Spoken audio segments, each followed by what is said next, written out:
But next, in Frequently Asked Questions, here we go. We're eclectic, aren't we? We're going to speak to the pumpkin freak, Jamie Jones. That's right. He will teach you how to make a face out of a pumpkin without chopping off your right hand. See you in 2.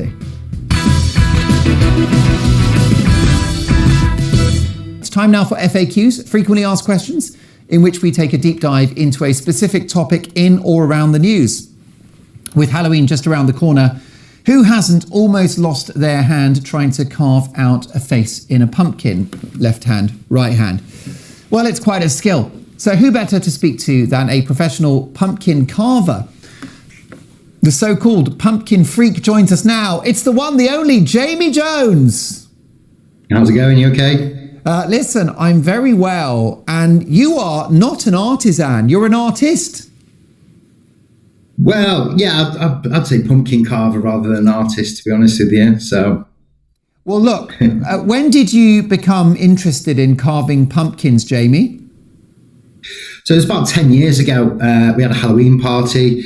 We got some pumpkins in. I thought it'd be a good idea to just carve some on the evening. And a few hours had lapsed, and I realised I'd just been sat there carving and not really talking to anyone really. And then each year it just sort of progressed, and I got better and better, started carving more and more pumpkins. And now it's a case of as soon as I can get them out the field, I'm, for the beginning of September, I'm just carve as many as I can right through until Halloween, really. It's remarkable. Do you have a background in art, Jamie? Not really, no. I've always liked to draw. Do a bit of, or have done a bit of spray painting, but no, it's really, I don't know, there's just something about pumpkin carving that's really caught my attention, and that seems to be where I put all my effort. If I am drawing, it's always in the back of my mind thinking that this design's going to end up on a pumpkin at some point. So this is seasonal work because of nature. You're not able to carve them in August. Oh no, definitely not. No, I mean, there's a couple of foam ones behind me. I do make foam pumpkins, which I can carve all year round, which is something that happened as a result of being on furlough in lockdown. Actually, I ended up figuring out how to make those. But for real pumpkins, now you've got to wait really sort of from early to mid-September is when you can get your hands on a real pumpkin, and obviously right through till the end of October. So then you sort of rest for the other months of the year. Do you need a certain variety of pumpkin? Are you quite particular about which species? Not particularly, no. I mean, for me, it's more about the size and shape. The one that you're looking at now, which I did as a charity one for Clare House, is probably the biggest one, which I've ever carved. But again, I definitely stay away from smaller pumpkins, stay away from really round pumpkins, because they can be quite difficult to carve the image into. What I look for is quite a tall pumpkin with a relatively flat front on it. Do you preserve them, or how are they stored? You can preserve them. I mean, ideally what you really need to keep them in a cool, dry environment before you carve them. Once you've carved them, if you just give it a wash with some cold water and bleach, you'll double the life of your pumpkin carving. If you really want to go to town on it, you can get epoxy resin and paint all the exposed areas in like a UV cured resin, which you'll use for fingernails and stuff. And then that will make it last 2 or 3 weeks really as a minimum. Yeah, remarkable stuff. And is it a job now, Jamie? Do you make a living from this? Yeah, so in 2019, after numerous requests to carve company logos and what have you, I decided to actually see if I could make a bit of money off it. Built a website, and then over the last couple of years, I've been really actually blown away by the amount of interest in it. Big international brands getting in touch with me. My biggest customer this year was Wizarding World. To celebrate 20 years of Harry Potter, they commissioned me to do some Harry Potter pumpkins, which I made some stencils and some video tutorials. surprisingly, the media side of it has become one of the biggest sources of income. So obviously the pumpkin rots, it disappears. But then if you make these videos for people, time lapses of their logos being carved, then that's something they can wheel out every year. So, that's made it into more of a viable business option than just sort of carving pumpkins, which will rot after a week or two.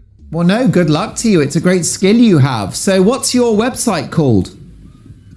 So it's pumpkinfreak.co.uk, or you can head over to my YouTube. I've got loads of tutorials on there.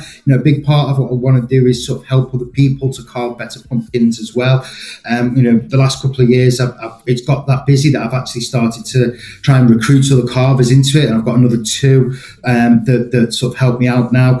But the tutorials are there really to try and get people to up their pumpkin game, and then if they find they've got a natural flair for it, get in touch. I'm always on the hunt to recruit new carvers in the UK because there aren't that many of us over here, to be frank. Do you eat any of the pumpkin? Yes, yeah. So, the really big ones aren't, because they're so full of moisture, they're not too tasty. If you're going to eat a pumpkin, you want to really go for the smaller ones, and roast it up, mash it up, and I make a really nice pumpkin gnocchi with a sage butter, which is my absolute favourite. But yeah, roasting it's absolutely amazing. Roasted, it goes really sweet and nice little crispy bits on the outside. So that's my favourite way to eat it anyway. I think it's lovely. A bit of olive oil, some garlic. It really caramelizes, doesn't it? Yeah. Pumpkin soup as well. You definitely don't want to throw it away. Well, Jamie, could you tell me the simple and basic approach for tomorrow? Lots of people will be preparing to cut faces into pumpkins. Clearly, little ones should have a parent around because it's very, very hazardous with a sharp knife. But what do you do? And what really, just in the short time we've got, what are the basics to carving a face in a pumpkin for a complete idiot like me? So I absolutely avoid the supermarket pumpkin carving kits, primarily because they're so blunt. You have to apply so much pressure, which then makes it much more likely for an accident to happen. What I use is one of these, which is a lino cutter. It's very difficult to cut yourself on these, and I'm just skimming the surface of the pumpkin to different depths. But you could do the same with, just an ordinary knife, just scrape away, and sort of just. I rarely cut all the way through the pumpkin, but if you can get yourself, most craft stores will have one of these. They're fairly inexpensive and quite. It's a lino cutter. So this is a linoleum gouge, which you use to make printing blocks out of linoleum. But yeah, if you get your hands on one of these tomorrow, it's probably short notice now, but maybe for next year, that's probably the best tool to have a go at this sort of pumpkin carving with. And then you obviously take the content out and you're going to have it for dinner later. And what do you put inside? How are those brilliant pumpkins behind you illuminated? Yeah, so I use LED lights. These are rechargeable, weatherproof work lights, which I just pop inside of them. Safer, yeah. Yeah, and obviously, I just think they kick out much more lights as well. So you can get quite a lot of value range when you're carving a pumpkin this way. So, those, or you can buy like puck lights online as well. I think the first year I used candles, then switched to LEDs because they're just so much better. I think so, and better when there are kids around. Well, you're an absolute genius. The work behind you is just stunning, I've got to say.